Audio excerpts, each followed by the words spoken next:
ukiijua mamlaka iliyo katika jina la Yesu, vitu vyote vinawezekana.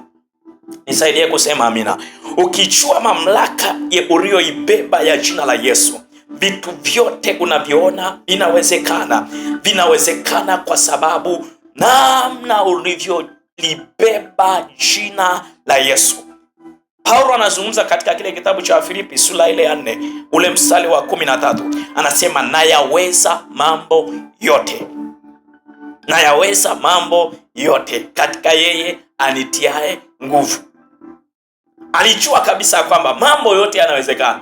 Mambo yote ambayo unatamani kuyafanya yaliyo katika msingi wa wewe kuyafanya yanawezekana, lakini lazima ujue ya kwamba kuna jina tumepewa. Ili jina ukisimama nalo, ili jina ukikaa nalo, linakupa msingi wa kuvifanya vitu ambavyo haviwezekani.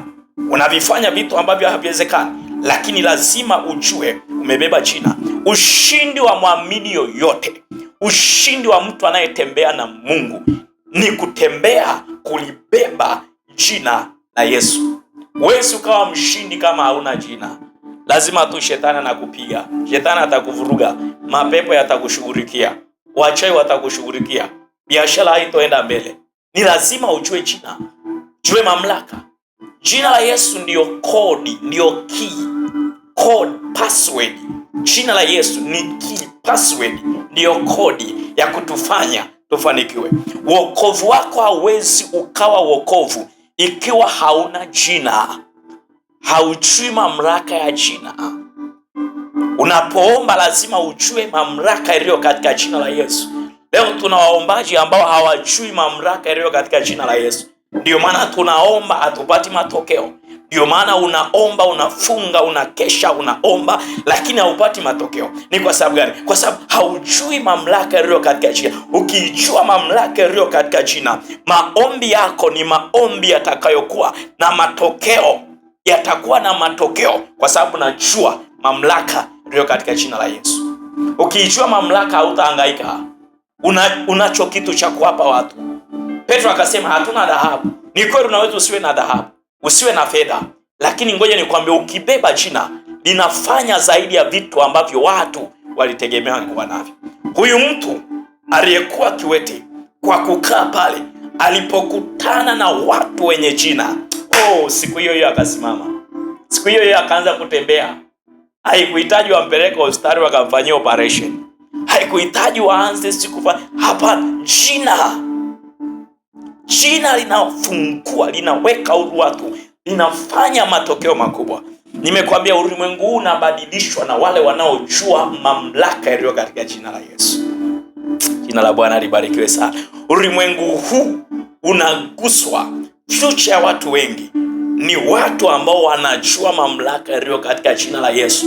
Ukijua mamlaka iliyo katika jina la Yesu, unajua ni Mungu wa namna gani unayemtumikia, Mungu wa namna gani unayetembea naye. Unajua, ngoja nikwambie siri ya mitume. Siri ya mitume walitembea na jina la Yesu. Ndio maana walikuwa nafanya mambo yasiyowezekana. You can never do the impossible without the name of Jesus. Huwezi ukafanya yasiyowezekana pasipo jina la Yesu. Kuna wakati ilikuwa nafika wakati wanaingia kwenye miji ambayo imeshindikana. Wahubiri wa Injili, ngoja niwaambie, huwezi ukaingia kwenye mji ambao umeshindikana pasipo kujua mamlaka iliyo katika jina la Yesu na ukasababisha matokeo. Matokeo ya watu kubadilishwa, matokeo ya watu kukupokea au kulipokea neno ambalo unalo, ni ile mamlaka ambayo unaijua iko katika jina la Yesu. Unajua namna ya kuitumia. Huwezi ukaingia kwenye biashara ambayo wengine yamkini wamefanya kwenye mji ule wameshindwa, halafu na ukaingia kichwa na ukajua utaweza. Lazima ujue mamlaka ya jina la Yesu, itakusaidia kupenya. Kuna miji mingine Paulo anaingia, ile miji ni miji ya kutisha, lakini anasema tunakuja kwa jina. Kuna mtu mmoja, ngoja tumsome hapa. Anaitwa Daudi. Anaitwa Daudi. Ngoja nikusomee kitabu kile cha Samueli. Kitabu cha Samueli. Kitabu cha Samueli. Daudi wakati anaenda kupigana na Goliath, Biblia inasema kuna siku moja akakutana akakutana na jamaa limepanda siku hiyo, akakutana na jamaa limepanda hewani, limeenda juu. Kitabu cha Samueli Samueli wa kwanza sura 17 ule mstari wa 44, ule mstari wa 44 na kuendelea. Maandiko yanasema, Mfilisti akamwambia Daudi, je, mimi ni mbwa hata umenijia kwa fimbo? Mfilisti akamlaani Daudi kwa miungu yake. Watu wana miungu. Usiende mahali kupambana kwenye biashara, usiende mahali kupambana kwenye kazi, usiende mahali kupambana. Unaenda kuhubiri injili, mwinjilisi, unaenda kuhubiri injili mahali na hauna jina. Watu wana miungu yao, wewe ukatoboa mazingira yale. Goliati alikuwa na miungu yake. Anamwambia hivi, Mfilisti akamwambia Daudi, je, mimi ni mbwa hata unanijia kwa fimbo? Mfilisti akamlaani Daudi kwa miungu yake. Kuna watu leo wamepigwa kwa sababu wamelaaniwa kupitia miungu. Miungu inakulaani, inalaani biashara yako, inalaani kazi zako, inalaani masomo yako, inalaani mali zako. Unashangaa uendelee, ni kwa sababu umeingia, haujui mamlaka uliyobeba. Oh, glory be to God. Ukikosa kuijua mamlaka uliyobeba, uwe na uhakika unapigwa na utaangamizwa. Kuna Goliathi wamesimama kwenye miji, na hawa Goliathi wanasimama wakuzuie usipige hatua. Goliathi anasimama na kuambia haupiti. Lakini ngoja nikwambie, siri iko kwenye kujua mamlaka uliyoibeba.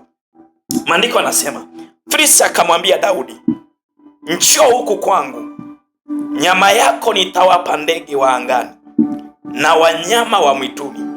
Sikiliza majibu ya Daudi, majibu ya bwana mdogo, majibu ya kijana mdogo ambaye anaenda kupambana na jitu. Daudi akasema, ndipo Daudi akamwambia yule Mfilisti, wewe unanijia mimi kwa upanga na fumo na mkuki, bali mimi ninakujia wewe kwa jina la Bwana wa majeshi. Oh, haleluya! Kwa jina la Bwana wa majeshi ya Israeli uliowatukana. Bwana asifiwe sana. Wakati mwingine unapewa ujasiri, unakuwa jasiri kwa sababu ya kitu ulichokibeba. Kuna mahali utailaani miungu, kuna mahali utaambia wachawi, kaeni hapa chini mnisikilize vizuri, kwa sababu umebeba jina. Kuna mahali utaenda utaambia, jamani, mimi kaeni hapa mnisikilize vizuri. Watu wakuu na wakalisha, unawaambia kaeni hapa mnisikilize, kwa sababu ya umebeba jina. Wewe unanijia kwa fumo, wewe unanijia kwa kuroga, unanijia kwa nini? Lakini mimi nakujia kwa jina la Bwana wa majeshi. Hakuna mahali Mungu akatajwa sawasawa asishuke. Hakuna mahara Yesu akatajwa sawasawa akaliaibisha jina lake. Hamna. Yesu mahali popote jina lake likitajwa sawasawa, huwa anashuka mzima. Aliposikia Daudi anamtaja, nasema nakujia kwa jina la Bwana majeshi. Hakuchelewa. Sikiliza haya maneno. Siku hii ya leo Bwana atakuwa mkononi mwangu. Bwana atakuwa mkononi mwangu. Anajua, anajiamini. Ukibeba jina la Yesu, you know your authority. Kuna mahali utapita kwa kujiamini kule. Utatengeneza ushindi na matokeo yataonekana. Watu wanaweza akakuchukulia katika udogo ulionao, wakakuchukulia wakakugrade katika sifa ambazo unazo. Nasema huyu mbona alivyo na nini, wakakugrade kwa namna yoyote. Wakati mwingine Daudi hakuwa na sifa ya kupigana na Goliathi, hakuwa na sifa ya kushindana na Goliathi. Kumbuka, Goliathi ametukana Israeli nzima na Mungu wao. Amewatukana siku 30, anawatukana. Wanajeshi wote wa Israeli wako pale na mfalme yuko pale na wamfanyi chochote. Halafu anatokea bwana mdogo leo anasema, leo kichwa chako leo tunawapa. Yaani ni kitu ambacho wakati mwingine hakiwezekana. Hawa wanajeshi hawajui mamlaka waliokuwa wamebeba. Hawamjui Mungu aliyekuwa amembeba. Hawajui jina alilokuwa amebeba. Lakini kuna bwana mdogo ametoka msituni kule kuchunga kondoo. Anasema, sikiliza Goliathi, leo kichwa chako leo hapa tunawapa ndege hapa. Kichwa chako leo tunawapa ndege wa mwituni na wanyama wa mwituni watashughulika na kichwa chako. Lakini mdogo analiambia lijito ambalo limepigana vita tangu likiwa litoto limejaa giants. Kuna mambo utayaangusha makubwa ambayo nayaona hayawezekani, utayaangusha, yataanguka ukichua mamlaka uliyoibeba. Jina la Yesu linapita mara popote. Anasema leo nitakuwa mkononi mwangu. Kuna vitu nahitaji kuviua kwenye mikono yako ambavyo unaviona wakati mwingine vimekuwa vikwazo kwa watu. Kuna mahali unatakiwa uingie kwenye mji, watu wanataharuki, wako kitu kilichoingia sio cha kawaida. Kuna mahali unaingia, mahali unasema hapa, huyu jamaa amekuja kuvuruga huyu. Umevuruga miungu ya pale, unavuruga vitu vya pale, kwa sababu umembeba Yesu. Kibeba jina la Yesu, jina la Yesu haliaibishi. Ibeba jina la Yesu, mahali popote watakubali. Mungu atakutengenezea heshima. Watu leo wanadharaulika kwa sababu hawajajua vizuri mamlaka ya jina la Yesu walioibeba. Anasema nitakupiga. Yani bwana mdogo anamwambia nitakupiga. Anamwambia nitampiga, ni mimi jamaa zito, refu, kubwa. Anasema leo nitakupiga na kukuondolea kichwa chako. Nami leo nitawapa ndege wa angani na wanyama wa nchi mizoga ya majeshi ya Wafilisti, ili kwamba dunia nzima wajue ya kuwa yuko Mungu katika Israeli. Sikiliza, unapoishi kwenye maisha ya wokovu haya, ni lazima watu wajue umembeba Mungu. Lazima watu watambue hilo. Watu wasipotambua umembeba Mungu, hautakuwa na maana yoyote. Lazima wajue umembeba Mungu aina gani. Mungu mwenye matokeo. Mungu mwenye matokeo yanayoonekana. The visible results. Lazima watu waone Mungu umembeba namna gani. Daudi anamwambia leo nataka watu waone ya kwamba Mungu wa Israeli uliyemtukana ni Mungu anayeweza. Usishindwe na jambo lolote. Ifika hatua watu wanaona, wanajua ya kwamba Mungu uliyembeba sio Mungu wa kawaida. Mungu uliyembeba sio Mungu wa kawaida. Jina la Yesu likutengenezee ushuhuda. Jina la Yesu likutengenezee ushuhuda mkubwa. Kuna mahara umetoka, kuna mahara upo. Ukimbeba Yesu, usiendelee kubaki vile vile.